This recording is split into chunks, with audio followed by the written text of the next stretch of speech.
Ito naman po tayo sa kape portion.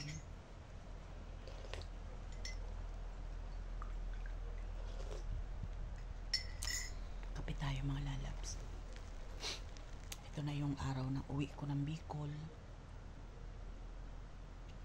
Alis ako dito sa bahay mamaya mga 10:45 siguro. Kasi ang flight ko naman is 1:55. So doon na siguro ako magpapalipas ng oras sa Terminal 3. So makapag-unwind man lang tayo ng 1 linggo sa Bicol. Total wala naman pasok si Sen. Ayan.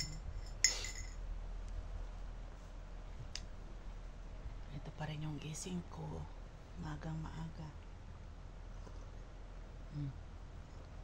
Ayan, kamusta kayo mga lalabs? Sino na ba yung mga gising dyan? Kape-kape na kayo. Masakit yung ulo ko kanina para ako sinipon.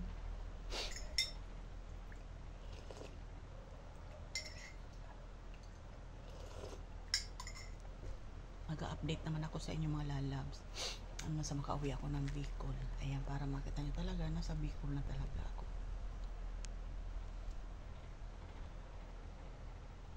One week lang tayo doon. Yung mga kapatid ko andun na, nagbiyahe sila kahapon.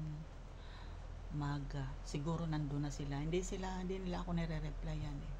Kaya baling halos magkakaano lang kami doon. Magkakasunudan. Isang same ano lang. Pares lang na araw kami mag-aabot doon. Ayan. So balik lang naman din ako sa 29. April 29.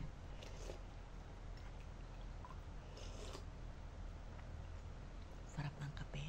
Meron akong biniling tinapay, hindi ko nakakainin kasi baunin ko na lang sa aeroplano. Baka magutuman ako, alam niyo mga lalabs. Pag ako nagbabiyahe, palakain ako. Sige, kain ko. Hindi pwedeng wala akong mga dalang mga baon-baon na yan. Kahit sa Pampanga, lalo na pag Pampanga, bus, ilang oras yung bus. So, dami na lang akong nalang pagkain. Ito nga sa aeroplano, 1 hour lang yan, nandun na ako. Pero magdadala ako ng pagkain. Kasi mahal sa airport.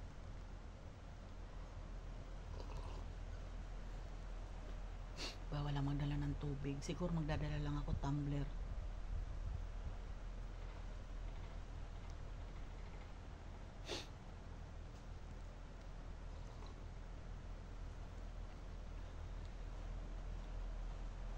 Ayan mga lalabs.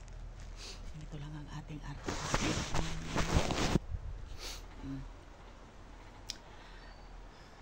Happy Tuesday po sa inyong lahat. Ayan.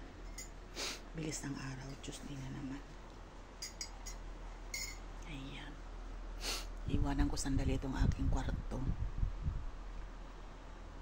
Saka na ako maglilinis pag dumating na ako.